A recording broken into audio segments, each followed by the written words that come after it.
Swastiastu.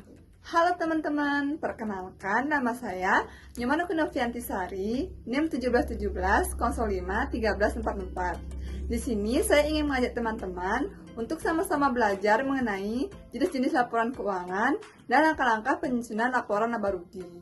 Nah, untuk lebih jelasnya, yuk ikuti video ini sampai akhir. Untuk materi pertama mengenai jenis-jenis laporan keuangan. Nah, apakah teman-teman ada yang tahu berapa jenis laporan keuangan yang digunakan oleh perusahaan dagang atau perusahaan jasa? Yaps, betul sekali. Nah, seperti yang kita ketahui, terdapat 5 jenis laporan keuangan yang digunakan oleh perusahaan dagang ataupun perusahaan jasa. 5 di antaranya, yang pertama ada laporan laba rugi, yang kedua ada laporan modal pemilik, yang ketiga ada neraca, yang keempat ada laporan arus kas, dan yang terakhir ada catatan atas laporan keuangan. Nah, untuk lebih jelasnya, yuk kita bahas satu persatu. Untuk yang pertama, kita bahas mengenai laporan laba rugi. Laporan laba rugi adalah laporan yang sistematis mengenai pendapatan dan beban suatu perusahaan di satu periode waktu tertentu. Nah, pada akhirnya, laporan ini akan memuat informasi mengenai hasil usaha dari perusahaan, baik itu mengalami kerugian atau keuntungan. Hasil usaha ini didapat dari pengurangan antara pendapatan dan juga beban suatu perusahaan. Untuk yang kedua, ada laporan modal pemilik. Laporan modal pemilik adalah laporan yang menyajikan ikhtisar perubahan dalam modal pemilik suatu perusahaan di satu periode waktu tertentu. Yang ketiga, ada neraca. Neraca adalah laporan sistematis mengenai posisi aktiva, kewajiban, dan modal perusahaan pada satu periode waktu tertentu. Yang keempat, ada laporan arus kas. Laporan arus kas adalah laporan yang menggambarkan arus kas masuk dan arus kas keluar secara terperinci dari masing-masing aktivitas, mulai dari aktivitas operasi, aktivitas investasi, sampai ke aktivitas pendanaan untuk satu periode waktu tertentu. Yang terakhir ada catatan atas laporan keuangan. Ini merupakan bagian integral yang tidak dapat dipisahkan dari laporan keuangan lainnya. Tujuan dari catatan ini adalah memberikan informasi yang lebih lengkap atau lebih terperinci dari informasi yang telah disajikan di laporan-laporan keuangan lainnya. Selanjutnya, saya akan memperlihatkan contoh dari laporan keuangan suatu perusahaan. Contoh dari laporan keuangan yang pertama adalah contoh dari laporan laba rugi. Laporan ini mengikhtisarkan pendapatan dan pengeluaran perusahaan selama satu periode waktu tertentu, biasanya setiap satu kuartal atau satu tahun. Untuk yang kedua, ada laporan modal pemilik. Laporan ini menyajikan perubahan-perubahan pada pos-pos ekuitas untuk mengidentifikasi alasan perubahan klaim pemegang ekuitas atas aktiva. Selanjutnya, ini adalah contoh dari neraca. Pada laporan ini, menyajikan aktiva pada sisi sebelah kiri yang merupakan alokasi dari dana, dan pada sisi sebelah kanan adalah kewajiban dan ekuitas yang merupakan sumber dari dana perusahaan. Dan yang keempat adalah contoh dari laporan arus kas. Pada laporan ini, memberikan informasi mengenai penerimaan dan pembayaran kas suatu perusahaan selama periode waktu tertentu, serta memberikan informasi mengenai efek kas dari 3 kategori aktivitas, yaitu aktivitas investasi, aktivitas pendanaan, dan aktivitas operasi. Selanjutnya, ini adalah contoh dari catatan atas laporan keuangan. Pada laporan ini, memberikan penjelasan yang lebih lengkap mengenai informasi yang disajikan dalam laporan keuangan.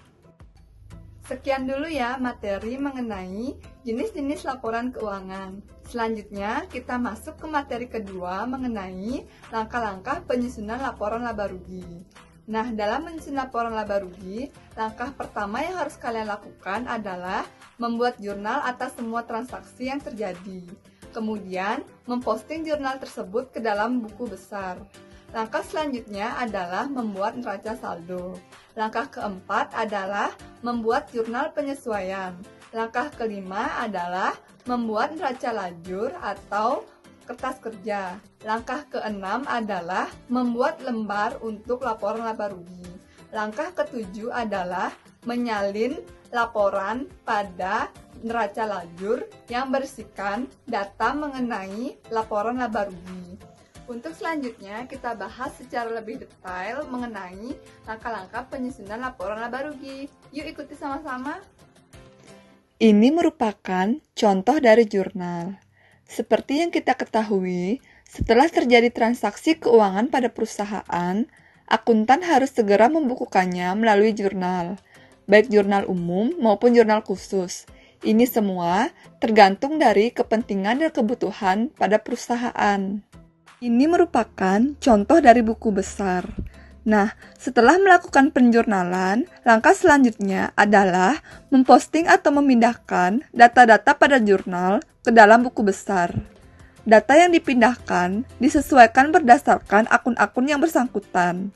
Dari buku besar ini, perusahaan dapat mengetahui total atau saldo masing-masing akun tersebut. Ini adalah contoh dari neraca saldo. Setelah jurnal dan buku besar sudah disusun hingga akhir periode, langkah berikutnya adalah membuat neraca saldo. Neraca saldo adalah neraca yang berisi saldo-saldo semua akun yang ada di dalam buku besar. Karenanya, langkah ini dilakukan dengan mengambil saldo dari semua akun di buku besar. Nah, ini merupakan contoh dari jurnal penyesuaian. Pada akhir periode, biasanya diperoleh informasi atau data yang berhubungan dengan transaksi keuangan perusahaan yang harus disesuaikan. Seperti contoh, data penyusutan aset-aset tetap perusahaan, pemakaian perlengkapan yang benar, data perhitungan persediaan yang ada di gudang, data koreksi, dan data-data lainnya yang memerlukan penyesuaian. Ini adalah contoh dari neraca lajur. Ada yang menyebut neraca lajur dengan kertas kerja. Neraca lajur adalah lembar kerja yang memuat semua akun-akun perusahaan yang dibuat untuk memudahkan penyusunan laporan keuangan.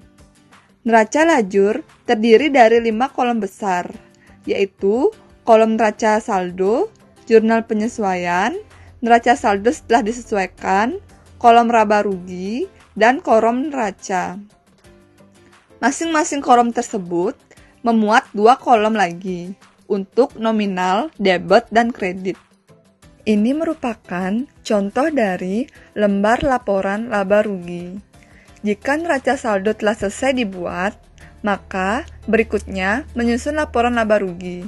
Namun, sebelumnya siapkan terlebih dahulu lembar atau format dari laporan laba rugi tersebut.